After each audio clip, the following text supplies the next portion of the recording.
Hey everyone, welcome back to script kiddie YouTube channel. Okay, last ವಿಡಿಯೋದಲ್ಲಿ ನಾವು ಏನು ಮಾಡಿದ್ವಿ, ವೆಬ್ಸೈಟ್ ಡೆವಲಪ್ಮೆಂಟ್ನ ಸ್ಟಾರ್ಟ್ ಮಾಡ್ಕೊಂಡಿದ್ವಿ, ರೈಟ್. ಸೊ ಇಂಟ್ರೊಡಕ್ಷನ್ ಕೊಟ್ಟಿದ್ವಿ, ಸ್ಟಾರ್ಟ್ ಮಾಡ್ತಾ ಇದೀವಿ ಅಂತ ಎಲ್ಲ ಇಂಟಿಮೇಟ್ ಮಾಡಿದೆ ನಿಮಗೆ, ರೈಟ್. ಇವತ್ತಿನ ವಿಡಿಯೋದಲ್ಲಿ ನಾವು ಏನು ಮಾಡ್ತಾ ಇದೀವಿ ಅಂದರೆ ವೆಬ್ಸೈಟ್ ಯಾವ ರೀತಿ ವರ್ಕ್ ಆಗುತ್ತೆ ಅನ್ನೋದ್ರ ಬಗ್ಗೆ ತಿಳ್ಕೊಳ್ಳೋಣ. ಓಕೆ, ಸೊ ಇವಾಗ ವೆಬ್ಸೈಟ್ ಡೆವಲಪ್ಮೆಂಟ್ ಕಲಿತಾ ಇದೀವಿ ಅಂದರೆ ಬೇಸಿಕ್ ಅಂಡರ್ಸ್ಟ್ಯಾಂಡಿಂಗ್ ಇರಬೇಕಾಗುತ್ತೆ ಒಂದು ವೆಬ್ಸೈಟ್ ಯಾವ ರೀತಿ ವರ್ಕ್ ಆಗ್ತಾ ಇದೆ ಅಂತ. ಓಕೆ, ಸೊ ಸಿಂಪಲ್ ಟರ್ಮ್ಸ್ಗಳು ಇರ್ತವೆ. ಸರ್ವರ್ ಆಗಿರ್ಬೋದು, DNS ಸರ್ವರ್ ಆಗಿರ್ಬೋದು. ಸೊ DNS ಅಂದರೆ ಏನು ಬೇಸಿಕಲಿ. ಓಕೆ, ಸೊ ವೆಬ್ಸೈಟ್ನಲ್ಲಿ ನಾವೇನಾದರೂ ರಿಕ್ವೆಸ್ಟ್ ಕಳಿಸಿದಾಗ ವಾಪಸ್ ನಮಗೆ ರೆಸ್ಪಾನ್ಸ್ ಏನೇನು ಸಿಗುತ್ತೆ ಅನ್ನೋದ್ರ ಬಗ್ಗೆ ಎಲ್ಲ ಕಂಪ್ಲೀಟ್ ಡಿಸ್ಕಸ್ ಮಾಡ್ಕೊಳ್ತೀನಿ ಈ ವಿಡಿಯೋದಲ್ಲಿ. ಒಂದು ಬೇಸಿಕ್ ಅಂಡರ್ಸ್ಟ್ಯಾಂಡಿಂಗ್ ಸಿಗುತ್ತೆ ನಿಮಗೆ ಓವರ್ ಆಲ್ ಒಂದು ವೆಬ್ಸೈಟ್ ಯಾವ ರೀತಿ ವರ್ಕ್ ಆಗುತ್ತೆ, ಏನು ಎತ್ತ ಅಂತ. So without wasting any time start ಮಾಡೋಣ. Let's get started.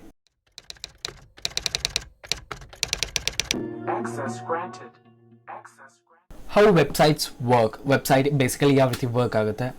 ಓಕೆ, ಇಲ್ಲೊಂದು ಇಮೇಜ್ನ ನಾನು ಡೌನ್ಲೋಡ್ ಮಾಡಿ ಇಟ್ಕೊಂಡಿದ್ದೆ. ಮೇ ಬಿ ಇದು ಅಷ್ಟೊಂದು ಕ್ಲಿಯರ್ ಇಲ್ಲ ಅಂತ ಅಂದ್ಕೊಳ್ತೀನಿ. ಸೊ ಅದನ್ನ ವೆಬ್ಸೈಟ್ನಲ್ಲಿ ಓಪನ್ ಮಾಡ್ಕೊಳ್ಳೋಣ.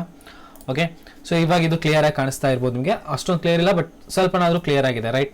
ಯೂಸರ್ ಅಂದರೆ ಯಾರು ಇಲ್ಲಿ ಬೇಸಿಕಲಿ. ಓಕೆ, ಸೊ ಇಲ್ಲಿಂದ ಸ್ಟಾರ್ಟ್ ಮಾಡ್ಕೊಳ್ಳೋಣ, ಆಮೇಲೆ ಇಲ್ಲಿಂದ ಮತ್ತೆ ವಾಪಸ್ ಇಲ್ಲಿಗೆ ಬರೋಣ. ಓಕೆ, ಯೂಸರ್ ಅಂದರೆ ಯಾರು ಇಲ್ಲಿ? ನಾವು ಕಾಮನ್ ಪೀಪಲ್. ನಾ ಇವಾಗ ಯೂಟ್ಯೂಬ್ ಓಪನ್ ಮಾಡಿದ್ದೀನಿ. ಸೊ ಯೂಟ್ಯೂಬ್ನ ಯೂಸ್ ಮಾಡ್ತಾ ಇರುವಂತಹ ಒಬ್ಬ ಯೂಸರ್ ನಾನು, ರೈಟ್.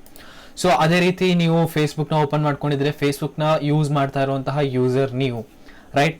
ಸೊ ಯಾರು ಒಂದು ವೆಬ್ಸೈಟ್ನ ಅಸೆಸ್ ಮಾಡ್ಕೊಳ್ಳೋದಕ್ಕೆ ಟ್ರೈ ಮಾಡ್ತಾ ಇದ್ದಾರೋ ಅವರು users. Okay, so users directly open ಮಾಡೋಕ್ಕಾಗತ್ತಾ ಏನಾದರೂ ಯಾವುದಾದ್ರೂ ವೆಬ್ಸೈಟ್ನ? ನೋ, ಅವರು ಏನು ಮಾಡ್ತಾರೆ, ವೆಬ್ ಬ್ರೌಸರ್ಸ್ ಸಹಾಯ ತಗೊಳ್ತಾರೆ, ರೈಟ್.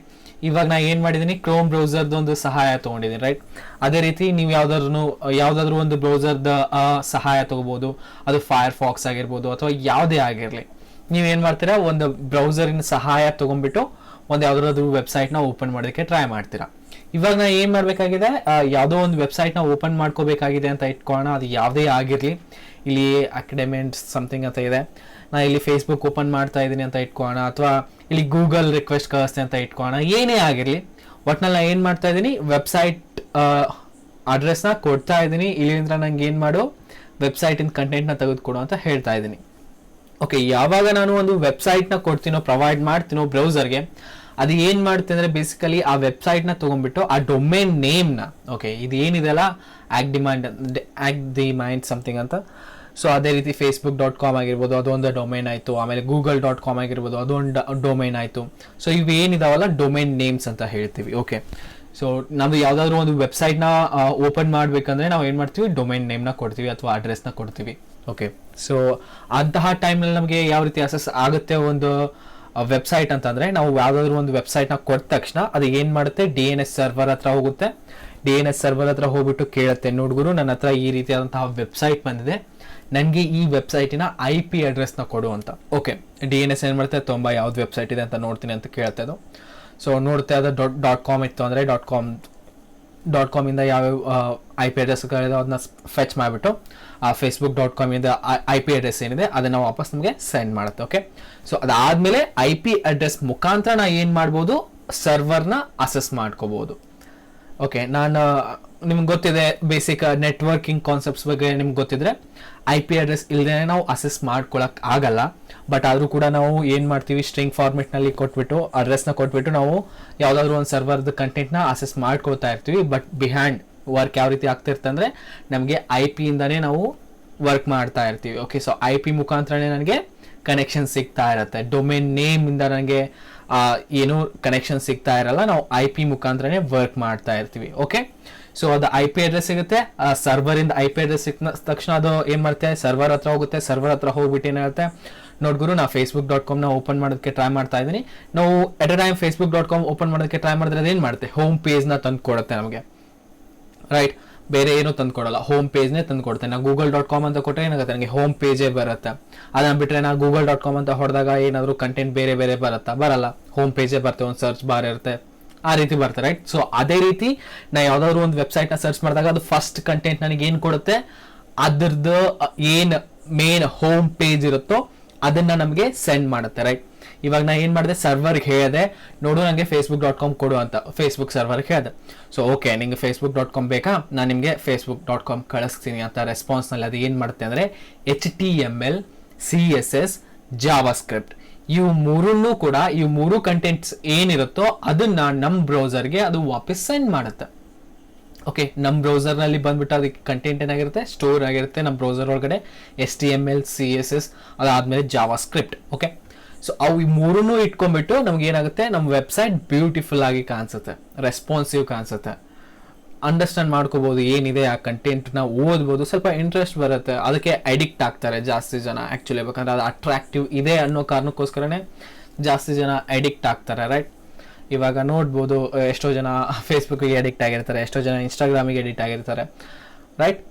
ಅದೇ ರೀತಿ ನಾವು ಡಿಸೈನಿಂಗ್ ತುಂಬಾ ಚೆನ್ನಾಗಿ ಮಾಡಬೇಕಾಗುತ್ತೆ. ಡಿಸೈನಿಂಗ್ನಲ್ಲಿ ತುಂಬ ಹೆಲ್ಪ್ಫುಲ್ ಆಗೋದು ಏನು ನಮಗೆ, HTML, CSS, ಜಾವಾಸ್ಕ್ರಿಪ್ಟ್, ಇವ್ನು ಮೂರು ಬೇಕೇ ಬೇಕು. ನೀವು ಬೇರೆ ಬೇರೆ ಏನಾದರೂ ಫ್ರೇಮ್ವರ್ಕ್ಸ್ ಕಲಿತೀನಿ ಅಂದರೆ ಕಲಿಬೋದು. ಫ್ರೇಮ್ವರ್ಕ್ಸ್ ಕಲಿಯೋದ್ರಿಂದಾಗಿ ನಿಮಗೆ ನಾಲೆಜ್ ಕಮ್ಮಿ ಆಗುತ್ತೆ ಹಂಗೆ ಏನಿಲ್ಲ, ಬಟ್ ಫ್ರೇಮ್ವರ್ಕ್ಸ್ ಕೂಡ ಇದೇ ರೀತಿನೇ ವರ್ಕ್ ಆಗ್ತವೆ, ಅದೇನು ದೊಡ್ಡ ವಿಷಯ ಅಲ್ಲ, ರೈಟ್. ಅದಕ್ಕೆ ಬೇಸಿಕ್ಸ್ ಏನಿದೆ ಅದನ್ನು ಕ್ಲಿಯರ್ ಮಾಡ್ಕೊಳ್ಳಿ, ಆಮೇಲೆ ನೀವು ಬೇಕಾದ್ರೆ ಹೋಗ್ಬೋದು ಫ್ರೇಮ್ವರ್ಕ್ಸ್ ಯಾವುದಾದ್ರೂ ಕಲಿತ್ಕೋಬೋದು, ಅದರೊಳಗಡೆ ಪ್ರಾಬ್ಲಮ್ ಇರೋದಿಲ್ಲ.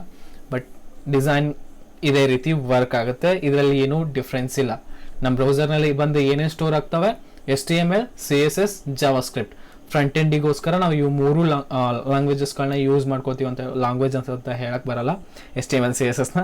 ಸೊ ಪ್ರೋಗ್ರಾಮಿಂಗ್ ಲ್ಯಾಂಗ್ವೇಜ್ ಜಾವಾಸ್ಕ್ರಿಪ್ಟ್ನ ನಾವು ಸ್ಕ್ರಿಪ್ಟಿಂಗ್ ಲ್ಯಾಂಗ್ವೇಜ್ ನಾವು ಜಾವಾಸ್ಕ್ರಿಪ್ಟ್ನ ಯೂಸ್ ಮಾಡ್ಕೊಳ್ತೀವಿ ವೆಬ್ಸೈಟ್ ಡಿಸೈನಿಂಗ್ನಲ್ಲಿ. ಓಕೆ, ಸೊ ಇದು ಬಂದ್ಬಿಟ್ಟು ನಮ್ದು ಡಿಸೈನಿಂಗ್ ಆಯಿತು. ಸರ್ವರ್ ಹತ್ರ ನಾವು ಇನ್ನೊಂದು ಬ್ಯಾಕ್ ಎಂಡ್ನಲ್ಲಿ ಏನು ವರ್ಕ್ ಆಗ್ತಾ ಇರ್ತೋ ಅದಕ್ಕೆ ನಾವು ಏನಂತ ಕರಿತೀವಿ, ಬ್ಯಾಕ್ ಎಂಡ್ ಲ್ಯಾಂಗ್ವೇಜಸ್ ಅಂತ ಕರಿತೀವಿ. ಅದು PHP ಆಗಿರಬಹುದು, ಪೈಥಾನ್ ಝ್ಯಾಂಗೋ ಆಗಿರ್ಬೋದು, ಅಥವಾ ಪೈಥಾನ್ ಫ್ಲಾಸ್ಕ್ ಆಗಿರ್ಬೋದು, ಏನೇ ಆಗಿರಲಿ. ಓಕೆ, ಸೊ ಅದನ್ನ ನಾವೇನಂತ ಕರಿತೀವಿ, ಬ್ಯಾಕ್ ಎಂಡಿಗೋಸ್ಕರ ಇಟ್ಕೊಂಡಿರ್ತೀವಿ ಅಂತಹ ಲ್ಯಾಂಗ್ವೇಜಸ್ಗಳನ್ನ ನಾವಿವಾಗ ಬ್ಯಾಕ್ ಎಂಡ್ ಬಗ್ಗೆ ಅಷ್ಟೊಂದು ತಲೆ ಕೆಡಿಸ್ಕೊಳ್ತಾ ಇಲ್ಲ, ರೈಟ್. ನಮ್ಗೆ ಏನು ಬೇಕಾಗಿದೆ, ಫ್ರಂಟ್ ಎಂಡ್ನಲ್ಲಿ ಏನೇನಿದೆಯೋ ಕಂಟೆಂಟ್ ಅದು ಸಿಕ್ಕರೆ ಸಾಕಾಗಿದೆ, right.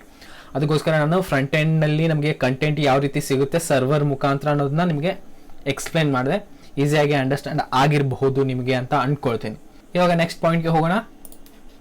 Okay, so front end of website. ಒಂದು ವೆಬ್ಸೈಟ್ ಫ್ರಂಟ್ ಎಂಡ್ ನಲ್ಲಿ ಏನೇನು ಇರುತ್ತೆ, we use HTML, CSS and JavaScript for front end designing, right. HTML ಏನು ಮಾಡುತ್ತೆ ಅಂದರೆ ಬೇಸಿಕಲಿ ನಮ್ದು ಯಾವುದೇ ರೀತಿಯಾದಂತಹ ವೆಬ್ಸೈಟ್ ಇಂದ ಏನು ಮಾಡುತ್ತೆ ಅಂದರೆ ಸ್ಟ್ರಕ್ಚರ್ನ ರೆಡಿ ಮಾಡುತ್ತೆ. ಹೇಳೋದಾದ್ರೆ ಇವಾಗ ನಾನು ಇಲ್ಲಿ ಏನು ಮಾಡ್ಕೊಂಡಿದ್ದೀನಿ, youtube.com ಓಪನ್ ಮಾಡ್ಕೊಂಡ್ಬಿಟ್ಟು ನಾನು ಪ್ಲೇ ಲಿಸ್ಟ್ನ ಓಪನ್ ಮಾಡ್ಕೊಂಡಿದ್ದೀನಿ. ನಾನು ಇದ್ರ ಮೇಲೆ ಏನಾದರೂ ರೈಟ್ ಕ್ಲಿಕ್ ಮಾಡಿಬಿಟ್ಟು ಇನ್ಸ್ಪೆಕ್ಟ್ ಅಂತ ಕೊಟ್ಟರೆ ನೀವು ನೋಡ್ಬೋದು ಇಲ್ಲಿ ಕಾಣಿಸ್ತಾ ಇದೆ ನಮಗೆ ಇದೆಲ್ಲ HTML ಕಂಟೆಂಟ್, ರೈಟ್. ಇದ್ರೊಳಗಡೆ ಏನೇನು ಕಾಣಿಸ್ತಾ ಇದೆಲ್ಲ ಇದು ಕಂಪ್ಲೀಟ್ ಆಗಿ HTML ಕಂಟೆಂಟ್. ಅದ್ರೊಳಗಡೆ ಅವ್ರು ಏನು ಮಾಡಿದ್ದಾರೆ, ಸ್ಕ್ರಿಪ್ಟ್ಸ್ಗಳನ್ನ ಆ್ಯಡ್ ಮಾಡ್ಕೊಂಡಿದ್ದಾರೆ, CSSನು ಕೂಡ ಬಿಲ್ಡ್ ಮಾಡ್ಕೊಂಡಿದ್ದಾರೆ. CSSನ ಚೆಕ್ ಮಾಡ್ಕೋಬೇಕಂದ್ರೆ ವೇಟ್ ಅ ಮಿನಿಟ್. ಸೊ ಇಲ್ಲಿ ಸ್ಟೈಲ್ಸ್ ಒಳಗಡೆ ಕ್ಲಿಕ್ ಮಾಡಿದಾಗ ನೋಡ್ಬೋದು ಇದು ಎಲ್ಲ ನಮ್ಮದು CSS. ಓಕೆ, ಸೊ ಇದೇನು ಕಾಣಿಸ್ತಾ ಇದೆಯಲ್ಲ ಇದನ್ನ ನಾವು CSS ಅಂತ ಕರಿತೀವಿ. ಇದನ್ನು ಕೂಡ ತಿಳ್ಕೊಳ್ಳೋಣ, HTMLನ ಯಾವ ರೀತಿ ಯೂಸ್ ಮಾಡ್ಕೋತೀವಿ ಅದನ್ನು ತಿಳ್ಕೊಳ್ಳೋಣ, CSS ಯಾವ ರೀತಿ ವರ್ಕ್ ಆಗುತ್ತೆ, ಯಾವ ರೀತಿ ಹೆಲ್ಪ್ಫುಲ್ ಆಗುತ್ತೆ CSS ಅನ್ನೋದ್ರ ಬಗ್ಗೆನೂ ಕೂಡ ತಿಳ್ಕೊಳ್ಳೋಣ. ಅದಾದಮೇಲೆ ಕಂಪ್ಯೂಟೆಡ್ ಲೇಔಟ್, ಇವೆಂಟ್ ಲಿಸ್ನರ್ ಏನಿದಾವಲ್ಲ ಇವು ಇವೆಂಟ್ ಲಿಸ್ನರ್ ಎಲ್ಲ ಏನು ಮಾಡಿರ್ತಾರೆ, ಜಾವಾಸ್ಕ್ರಿಪ್ಟ್ನ ಯೂಸ್ ಮಾಡ್ಕೊಂಡ್ಬಿಟ್ಟು ಸೆಟ್ ಮಾಡಿರ್ತಾರೆ. ಸೊ ಇವನು ಕೂಡ ಇವೆಂಟ್ ಲಿಸ್ನರ್ ಯಾವ ರೀತಿ ಸೆಟ್ ಮಾಡೋದು ಅನ್ನೋದ್ರ ಬಗ್ಗೆನೂ ಕೂಡ ಎಲ್ಲ ತಿಳ್ಕೊಳ್ಳೋಣ. ಓಕೆ, ಈ ಕೋರ್ಸ್ನಲ್ಲಿ ನಿಮಗೆ ಕಂಪ್ಲೀಟ್ ಇನ್ಫಾರ್ಮೇಷನ್ ನಾನು ಪ್ರೊವೈಡ್ ಮಾಡ್ತೇನೆ. ಓಕೆ, ಸೊ HTML ಬಂದ್ಬಿಟ್ಟು ಬೇಸಿಕಲಿ ಏನಕ್ಕೆ ವರ್ಕ್ ಆಗುತ್ತೆ, ನಮ್ಮದು ಆ ಸ್ಟ್ರಕ್ಚರ್ನ ಬಿಲ್ಡ್ ಮಾಡೋದಕ್ಕೆ ಹೆಲ್ಪ್ ಮಾಡುತ್ತೆ. CSS ಬಂದ್ಬಿಟ್ಟು ಅದಕ್ಕೆ ಡಿಸೈನ್ ಮಾಡೋದಕ್ಕೆ ಹೆಲ್ಪ್ ಮಾಡುತ್ತೆ. ಜಾವಾಸ್ಕ್ರಿಪ್ಟ್ ಬಂದ್ಬಿಟ್ಟು ಈ ಬ್ಯೂಟಿನ ಏನು ಕ್ರಿಯೇಟ್ ಮಾಡ್ತಿರಲ್ಲ ನೀವು HTML, CSSನ ಯೂಸ್ ಮಾಡ್ಕೊಂಡ್ಬಿಟ್ಟು ಆ ಬ್ಯೂಟಿಗೆ ಒಂದು ಬ್ರೇನ್ ಅಂತ ಹೇಳ್ಬೋದು ಜಾವಾಸ್ಕ್ರಿಪ್ಟ್. ಓಕೆ, ಸೊ ಈ ರೀತಿ ಮೂರು ಕಂಬೈನ್ ಆದಾಗ ಒಂದು ಬೆಸ್ಟ್ ವೆಬ್ಸೈಟ್ನ ನಾವು ರೆಡಿ ಮಾಡ್ಬೋದು. ತುಂಬ ಅಟ್ರಾಕ್ಟಿವ್ ವೆಬ್ಸೈಟ್ಸ್ಗಳನ್ನ ಕೂಡ ನಾವು ರೆಡಿ ಮಾಡ್ಬೋದು. ಇಟ್ ಡಿಪೆಂಡ್ಸ್ ನಿಮ್ದು ಡಿಸೈನಿಂಗ್ ಸ್ಕಿಲ್ ಯಾವ ಲೆವೆಲ್ನಲ್ಲಿದೆ ಅನ್ನೋದ್ರ ಮೇಲೂ ಕೂಡ ಡಿಪೆಂಡ್ ಆಗುತ್ತೆ. ನೀವು ಎಷ್ಟು ಕ್ರಿಯೇಟಿವ್ ಆಗಿ ಥಿಂಕ್ ಮಾಡ್ತೀರಾ ಅನ್ನೋದ್ರ ಮೇಲೂ ಡಿಪೆಂಡ್ ಆಗುತ್ತೆ. ಓಕೆ, ಸೊ ನಾನು ಫ್ರಂಟ್ ಎಂಡ್ ಡಿಸೈನಿಂಗ್ನಲ್ಲಿ ಸ್ವಲ್ಪ ವೀಕ್ ಇದ್ದೀನಿ, ಏನಕ್ಕೆ ನನಗೆ ಕಲರ್ ಸೆಲೆಕ್ಷನ್ ಕರೆಕ್ಟಾಗಿ ಬರೋದಿಲ್ಲ. ಆಮೇಲೆ ನನಗೆ ಫೋಟೋಶಾಪ್ ಆಗಿರಲಿ ಅಥವಾ ವಿಡಿಯೋ ಎಡಿಟಿಂಗ್ ಆಗಿರಲಿ ಅಷ್ಟೊಂದು ಕರೆಕ್ಟಾಗಿ ಬರಲ್ಲ. ಸೊ ಹಿಂಗಾಗಿ ಸ್ವಲ್ಪ ವೀಕ್ ಇದ್ದೀನಿ ನಾನು ಡಿಸೈನಿಂಗ್ ಒಳಗಡೆ. ಸೊ ಬಟ್ ಆದರೂ ಕೂಡ ನಿಮ್ಮದು ಕಲರ್ ಸೆಲೆಕ್ಷನ್ ತುಂಬಾ ಚೆನ್ನಾಗಿತ್ತು ಅಂದ್ಕೊಳ್ಳಿ, ನಿಮ್ಗೆ ಫೋಟೋಶಾಪ್ ಸ್ವಲ್ಪನಾದರೂ ಗೊತ್ತಿತ್ತು ಅಂದರೂ ಅಂತೂ ಇಟ್ಕೊಳ್ಳಿ, ಅಥವಾ ಫೋಟೋಶಾಪ್ ಬರಲ್ಲ ಅಂತೇಳಿ ಇಟ್ಕೊಳ್ಳೋಣ. ಬಟ್ ಕಲರ್ ಸೆಲೆಕ್ಷನ್, ಕಲರ್ಸ್ನ ನೀವು ತುಂಬ ಚೆನ್ನಾಗಿ ಚಾಯ್ಸ್ ಮಾಡ್ತೀರಾ ಅಂತಂದರೆ ಅದು ತುಂಬಾ ಹೆಲ್ಪ್ಫುಲ್ ಆಗುತ್ತೆ ಡಿಸೈನಿಂಗ್ ಒಳಗಡೆ. ಓಕೆ, ಸೊ ನೆಕ್ಸ್ಟ್ ವಿಡಿಯೋದಲ್ಲಿ ನಾವೇನು ಮಾಡ್ಕೊಳ್ಳೋಣ ಅಂದರೆ ವಿಜುವಲ್ ಸ್ಟುಡಿಯೋ ಕೋಡ್ನ ಯಾವ ರೀತಿ ಸೆಟಪ್ ಮಾಡೋದು, ಆಮೇಲೆ ಏನೇನು ಎಕ್ಸ್ಟೆನ್ಷನ್ಸ್ಗಳನ್ನ ನಾವು ಇನ್ಸ್ಟಾಲ್ ಮಾಡ್ಕೋಬೇಕಾಗುತ್ತೆ ಅನ್ನೋದ್ರ ಬಗ್ಗೆ ಕೂಡ ಕಂಪ್ಲೀಟ್ ಇನ್ಫಾರ್ಮೇಷನ್ ಪ್ರೊವೈಡ್ ಮಾಡ್ತೇನೆ ನೆಕ್ಸ್ಟ್ ವಿಡಿಯೋದಲ್ಲಿ. ಅದಾದಮೇಲೆ ನಾವೇನು ಮಾಡೋಣ HTML ಸ್ಟಾರ್ಟ್ ಮಾಡ್ಕೊಳ್ಳೋಣ. Okay, that's it for today. I think so ನಿಮಗೆ ಅಂಡರ್ಸ್ಟ್ಯಾಂಡ್ ಆಗಿರ್ಬೋದು ವೆಬ್ಸೈಟ್ ಯಾವ ರೀತಿ ವರ್ಕ್ ಆಗುತ್ತೆ ಏನು ಎತ್ತ ಅಂತ. ಸೊ ವಿಡಿಯೋ ಇಷ್ಟ ಆಗಿದ್ರೆ ಲೈಕ್ ಮಾಡಿ, ನಿಮ್ಮ ಫ್ರೆಂಡ್ಸ್ಗಳ ಜೊತೆ ಶೇರ್ ಮಾಡಿ. ಸಿಗೋಣ ನೆಕ್ಸ್ಟ್ ವಿಡಿಯೋದಲ್ಲಿ. ಎಲ್ಲರೂ ವಿಡಿಯೋಸ್ಗಳು ನೋಡ್ತಾರೆ, ಎಂಜಾಯ್ ಮಾಡ್ತಾರೆ, ಕಲಿತಾರೆ, ಕಲಿಸ್ತಾರೆ. ಜೈ ಹಿಂದ್, ವಂದೇ ಮಾತರಂ.